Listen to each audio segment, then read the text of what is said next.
You are listening to Medicine and the Machine with Medscape Editor-in-Chief Eric Topol and Master Storyteller and Clinician Abraham Verghese as they talk with experts around the globe about the hottest topics in healthcare. This podcast is intended for U.S. healthcare professionals only. Hello, this is Eric Topol for Medscape's Medicine and the Machine podcast, and we've got a real exciting one today because we're going to have Dr. Randy Olson speak with us. Randy was a recovering marine biologist with his PhD from Harvard, who then almost 25 years ago received his master's in fine art from the University of Southern California in cinematics in a film school, perhaps the best film school in the United States. And since then, he has become one of the great communicators in this country. So we're going to be talking to him about not just the pandemic, but science and medical communication. So welcome, Randy. Thanks, Eric. Great to be here. Well, I didn't know about you. I have to say I'm ashamed. I didn't know about you until just recently when you gave a lecture at Scripps on science communication. And it was really extraordinary because you took some of our postdocs and their statement about what do they do for their project, and you kind of rewrote it so that it became a lot more exciting and interesting. And you did that repetitively. And then I realized that you are a real master in science communication.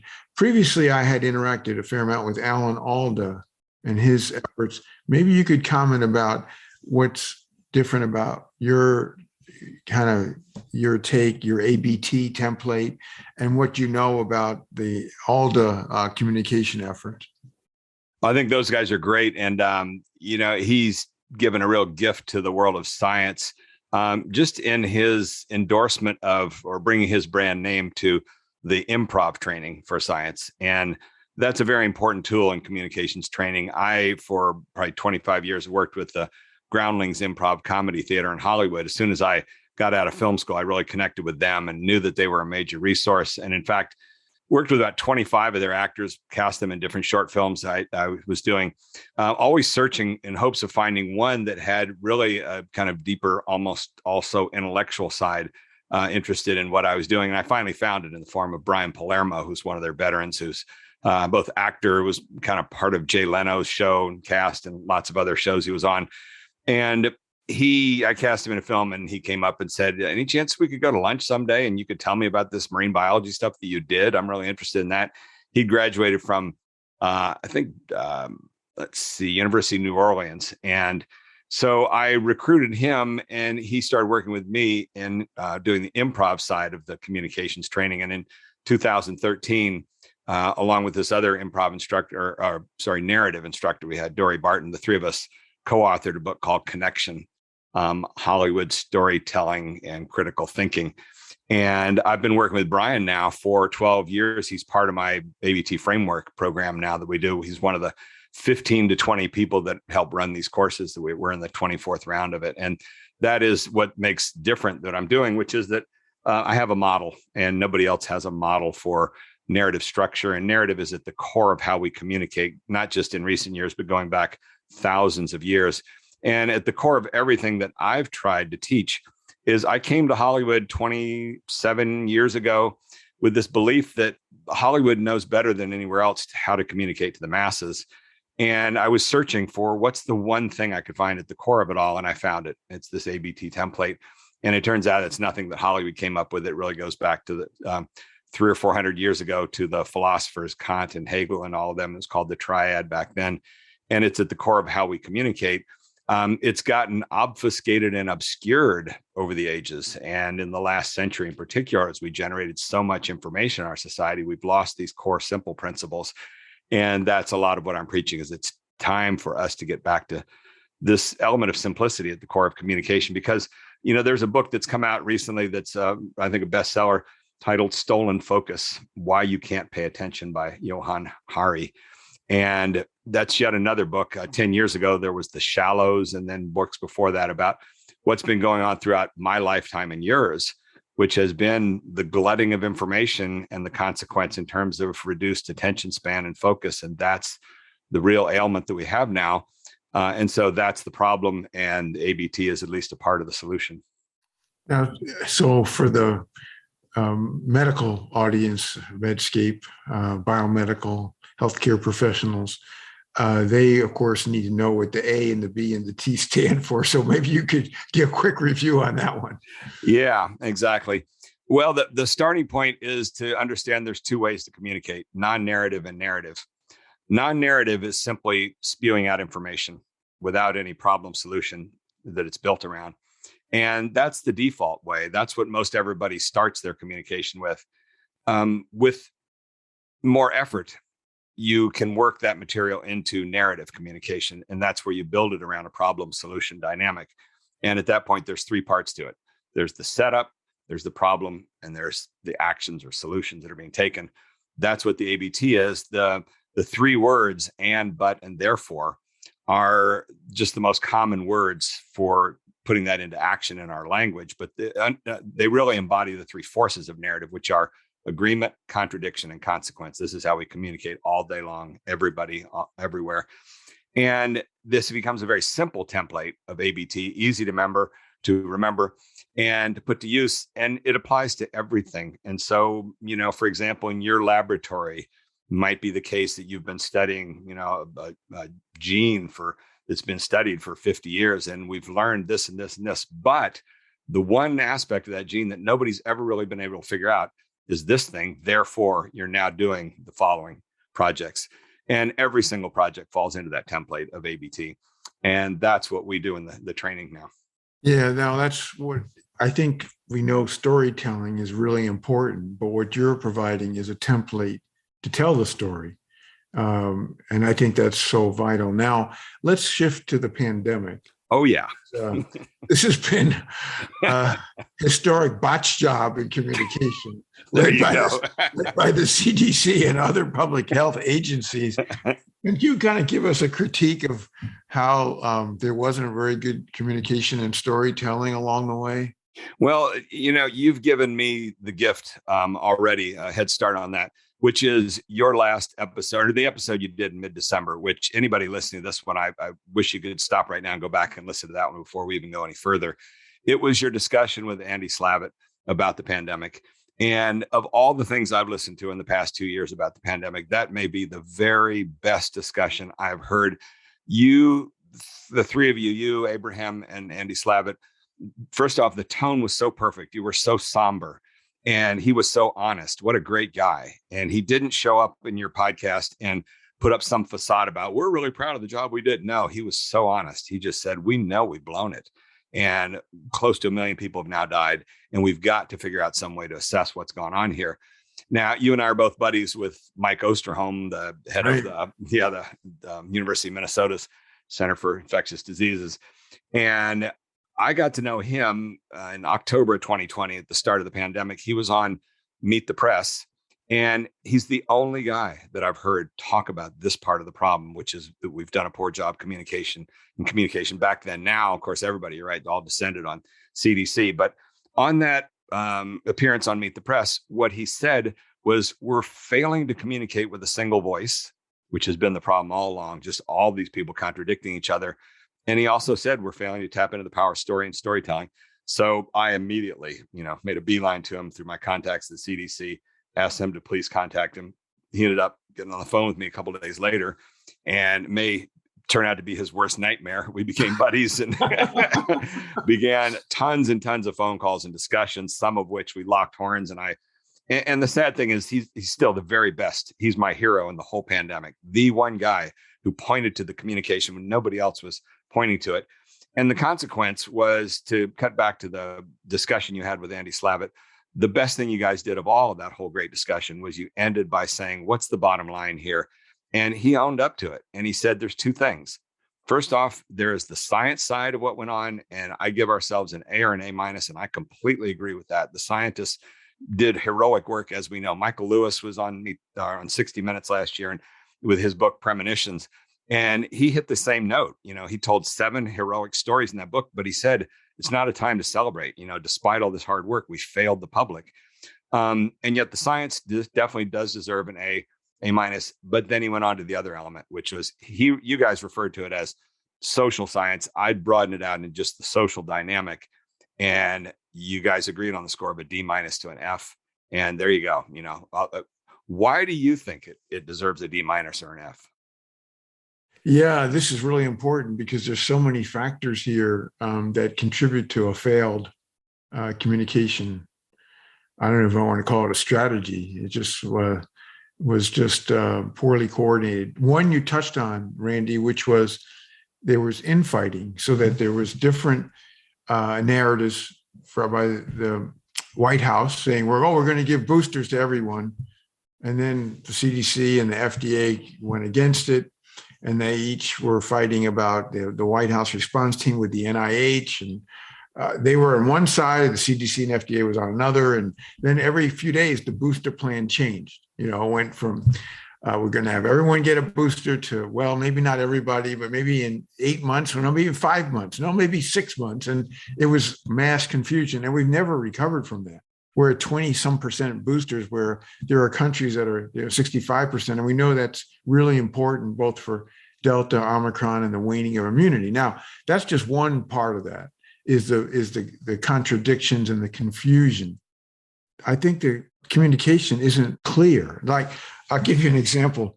Recently, the CDC has been putting on their website finally, after much prodding, the effects on death and hospitalization by different age groups.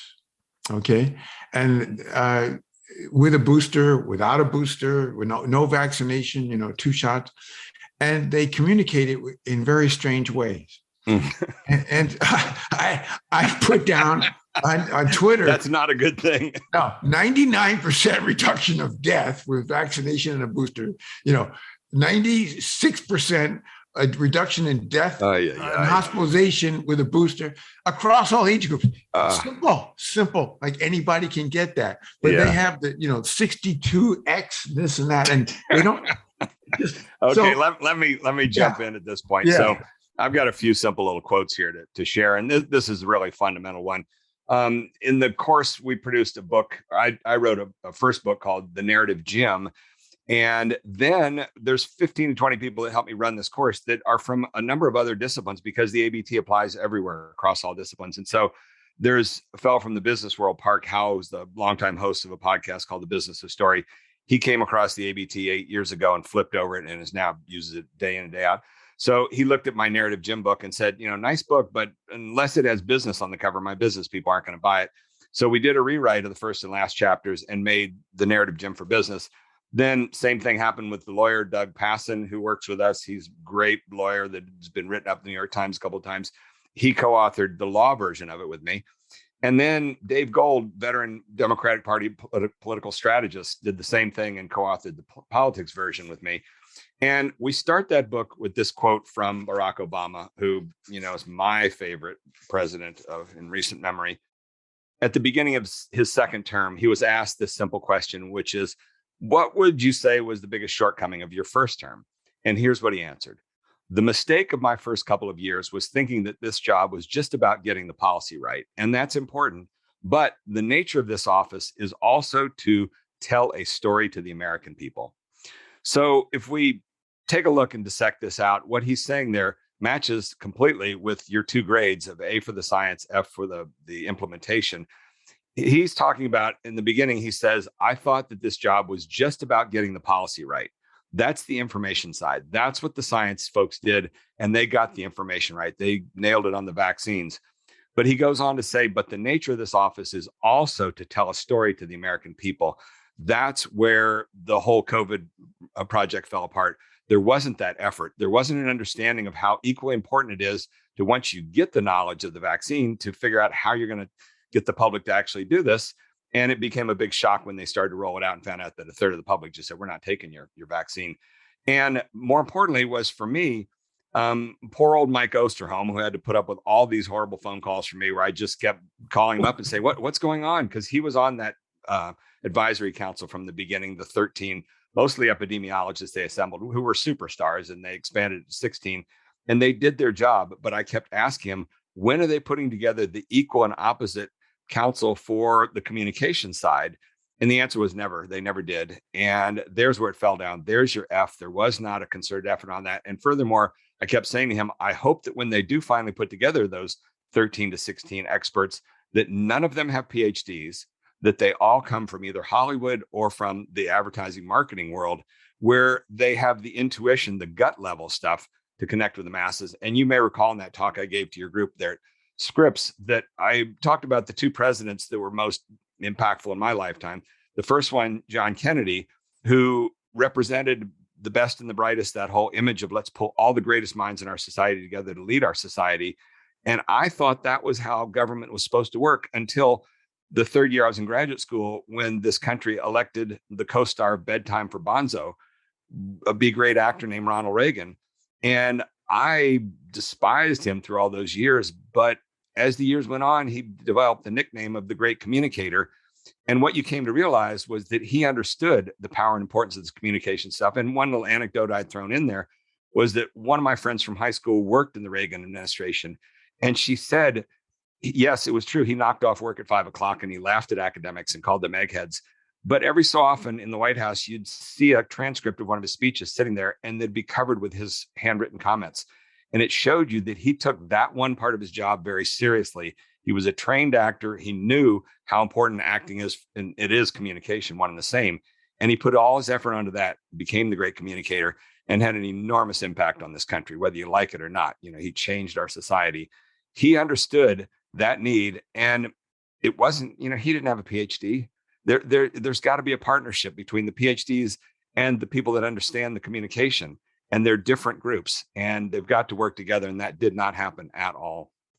In your lecture, you cited Michael Crichton, a physician, yes, who was a great communicator, obviously, and like you, a filmmaker.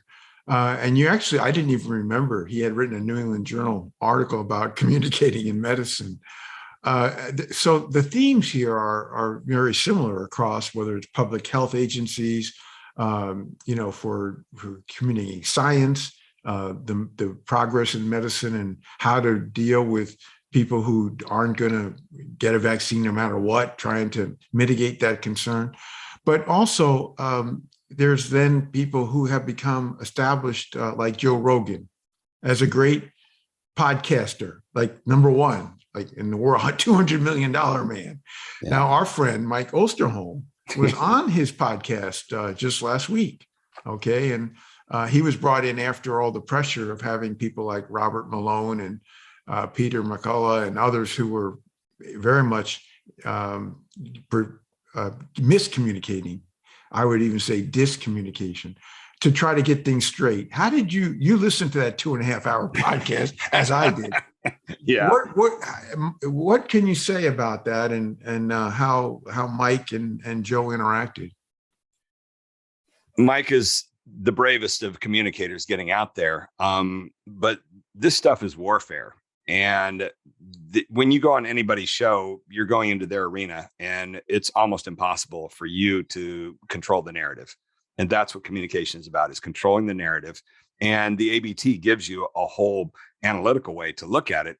But once you go into their arena, they're in charge. And the first half hour of that discussion, Joe Rogan kept bringing up the Wuhan lab escape idea. Mm-hmm. And Mike kept he kept saying over and over, there's no evidence. And I wish he could have been more aggressive and just say, end of story. We're not going any further. But he didn't want to get into a spat with him.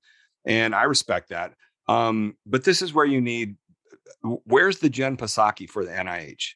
Where's the trained spokesperson to be out there, the flack to deal with that, so that the scientists aren't having to do this stuff? Why in the world is Anthony Fauci out there defending himself in public on these attacks by Robert Kennedy Jr.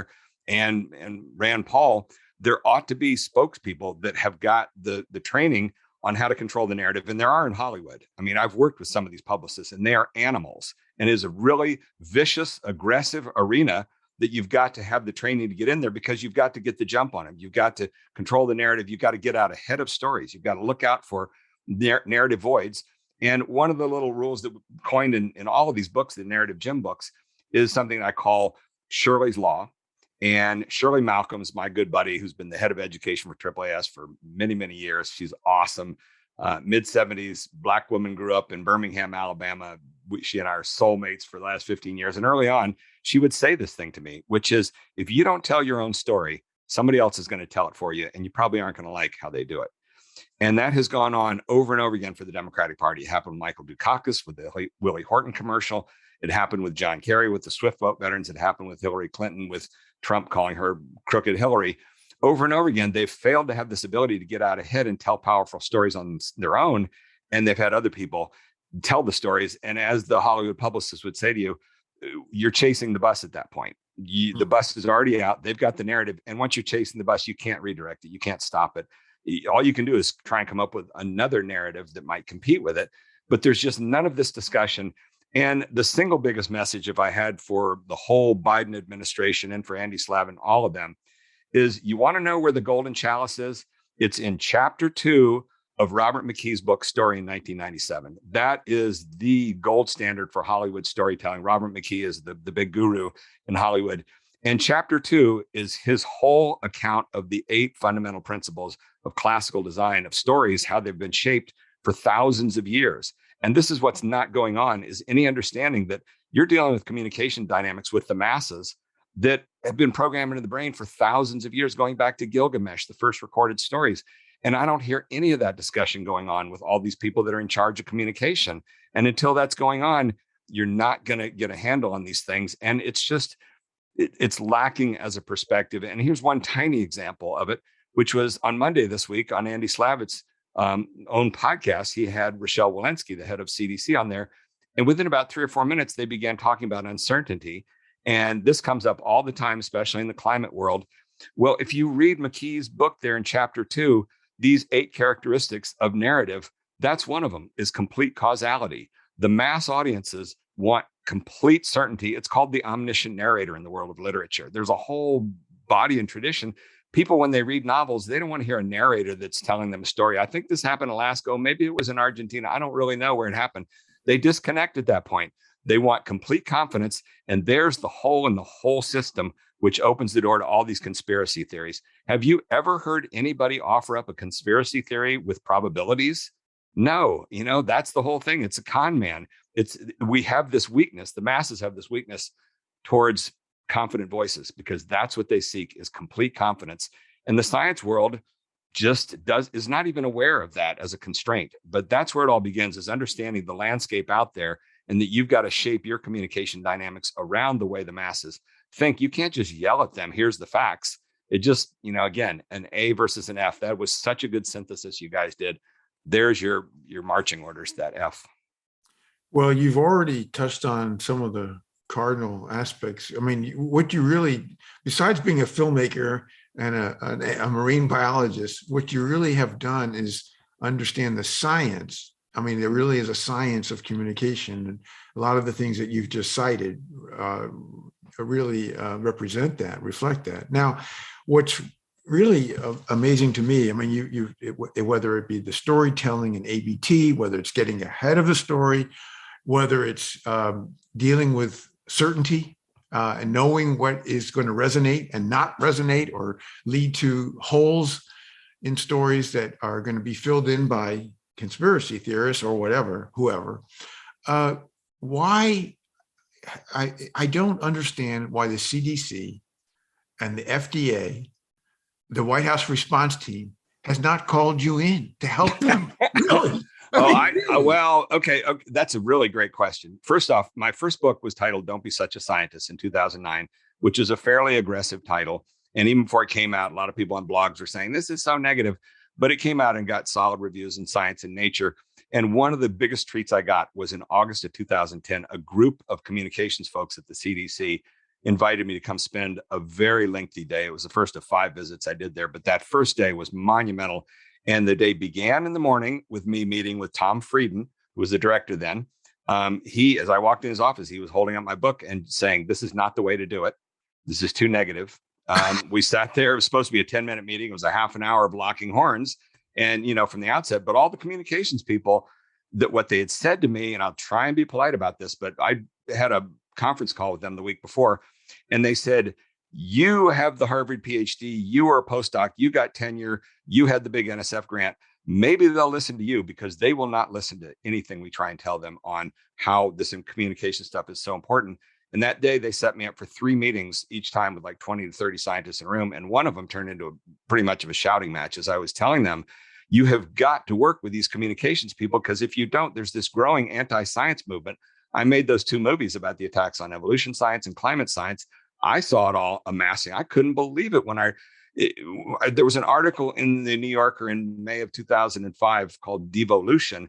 And that was about this $5 million budget, the Discovery Institute, to fund these efforts to try and get this intelligent design, repackaging, and creationism into science classrooms. And creationists, back when I was in graduate school doing my biology PhD, were a laughable marginal movement. But now it's moved on. And in fact, a month ago, the Washington Post had an article about that big rally they had there of the anti-vaccination folks. And in that article, here's what they said: almost 2 years into the coronavirus pandemic, the movement to challenge vaccine safety and reject vaccine mandates has never been stronger. An ideology whose most notable adherents were once religious fundamentalists and minor celebrities is now firmly entrenched among tens of millions of Americans.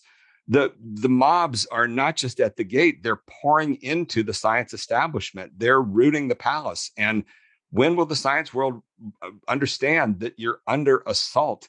And that's what was going on back then. Now, as you know, in 2010, the CDC was in its golden years there in the Obama administration. And that day, I remember so clearly, twice during that day, people said to me, every year this survey comes out about the most trusted institutions in the government, and we're always number 2 because number 1 is Fort Knox. And we figure that's because it's got all the gold there. But after Fort Knox, we're the most trusted institution. And it's so sad to think back on that now, because you're right. It's 12 years later, and it's just a shambles of the things that unfolded. And it's just too bad, because there needs to be that singular voice. And going back to the Michael Crichton mention, that guy, this is so sad. The science world is so literal minded that they view anybody that leaves the ivory tower as irrelevant. So that's the answer to you. Why have I not been brought in these things? It's an endless battle. I thought that by going the whole distance and getting tenure and the big NSF grant, that would show everybody. And no, as soon as you leave the ivory tower, you're just labeled as, oh, that person washed out for one reason or another. You can't go off to this stuff.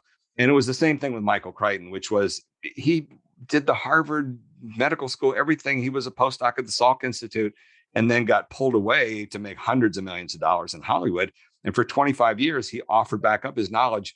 And one of the last major gestures he did before he jumped the fence and became, albeit a climate skeptic at the end, which was really bad. I spent 4 months trading emails with him a year before he died, and he was off the deep end in a lot of ways by then.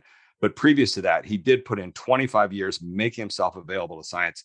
And in 1999, he gave the keynote address at the AAAS meeting, and that speech is still online. You can find it. And it's a blueprint for how to deal with the anti-science movement from 1999. And it is current and relevant today as it was back then. Here's a couple short little excerpts from it. One of the things he said was, the information society will be dominated by groups of people who are most skilled at manipulating the media for their own ends. That was foretelling what happened with Trump and the idea of this manipulating the media group. And then he talked about, the way to deal with these attacks on the credibility of the science world is to develop these single authoritative voices for each discipline. And he said, over time, build a news bureau of experts and turn it into a kind of good housekeeping seal. So that's something from our generation that today's youth don't even know what that was. But, when we were growing up, there was this thing, the good housekeeping seal, which was the singular voice of validation. And that's what's been needed. But there was no plan. And when the pandemic broke out, there should have been a contingency plan, basically, about what are you going to do if we ever elect an anti-science president? And that happened. And Trump, within days of coming in there, took us out of the Paris Accord. How bigger of a flare did you need that you've got an anti-science president? Never had a science advisor, just scoffed at the whole science world. And I don't understand why there isn't more, but I do understand it, because when I did my film Flock of Dodos, I was involved with the people in Kansas who were trying to beat back this intelligent design movement. In the summer of 2006, the Discovery Institute was pouring money into Kansas to support these people running for the school board that were openly, avowedly pro-intelligent design to undermine evolution. And I kept writing emails to people at National Academy of Science and AAAS, specifically Bruce Alberts, the head of National Academy of Science, eventually wrote back. And I said, why aren't you guys out here with your millions of dollars helping to defend science. And they all just said, we don't do that. That's politics. We don't get engaged in that. We're science organizations. We promote science. Well, now the barbarians are flooding in through the gate, and there hasn't been a plan, and there still isn't a plan. And last little thing to say on, how bad it is, just one little symptom of it. Soon as they got going with the Biden team, they began holding these press conferences on TV. And you look at the graphics from those things, and what you see, there's three characters there. There's Anthony Fauci, Rochelle Walensky, and I think Andy Slavitt or Zients eventually. But you don't do that. Read the book, The One Thing, a best-selling book from the business world about people need the singular narrative. You have one spokesperson. You don't put three on the screen. Yeah. You're confusing people from the outset. And then, as you know, mixed signals. Oh my goodness, such fundamental little lack of, and it's a lack of intuition. And that's the problem, is too many PhDs in the kitchen. I'm sorry, but the PhDs have got to get out of the room when it comes to this communication stuff. It's the Hollywood people. And it's laughable when you're in Hollywood. They laugh at film school graduates and the highly educated. You can't do everything with an advanced education. There are some things in our society you can't do so well, and you've got to respect that. Well, you are a gem, Randy, and I hope that maybe some of the people in our public health agencies who are still trying to manage this pandemic will hear this. Well, I'll say two things on that. First off, I don't think Mike Osterholm at this point would agree with you on the gem aspect. We had a phone call on Saturday that once again we locked horns, but that's okay, because it'll. He's awesome. Look, what you're doing is you're basically indirectly coaching him for his next appearance on Meet the Press or wherever, and you have a very great impact on people to try to get the story, get ahead of it, get it right, get it so that people really listen to it and have an impact. That's what this is about. Can I add one last tidbit here about, it's for your co-host Abraham Verghese, and his wonderful book, The Tennis Partner. So the ABT template originates, as far as I can tell, with Frank Daniel, one of the great screenwriting instructors who was at USC when I got there. I took the script analysis course. And in '86, he gave a speech. And in this speech, there's two paragraphs that are the source for the ABT dynamic. And the first paragraph, what he says very simply is, monotony is a problem in first drafts. He's talking about screenwriting, but it applies to everything. There's several reasons for it. One usually is the fact that the scenes follow in the forbidden pattern of, and then ... and then ... and then ... That's how people start telling stories. And it's in the revisions that you start to get the buts and the therefores in there that turn into a story. Well, what I just loved was Abraham's book, The Tennis Partner. I'm an avid tennis player myself, so I just ate it up. But on page 30, he tells this great little anecdote. He came home one night and his two kids, ages 5 and 7, were telling him the whole story of the latest episode of Batman and Robin. And the 7-year-old was telling the story, but every so often he would pause. And as Abraham said, the 5-year-old would jump in. And when he did, he would say, quote, and then ... and then ... and then ... And that just shows you at 5 years old, you're at that same place that everybody is with first drafts. You begin with that, with all the information. And what the ABT is about is then moving it further. And that's what comes with age. You develop this ability to shape things into the story, the very story that Obama talked about, that was his job as the president, to tell a story to the American public. And it's about having that ABT structure to it. So that's how universal it is. And please tell him that I love that book, The Tennis Partner. I will. And I'm sorry he couldn't join us today, but I know he's going to love hearing about that. And I've loved hearing from you today, and I will look forward to more of that in the future. Randy, ABT, awesome. You are, we can all learn from you. Thanks so much for joining us today. Thank you. It's great talking to you. Appreciate it.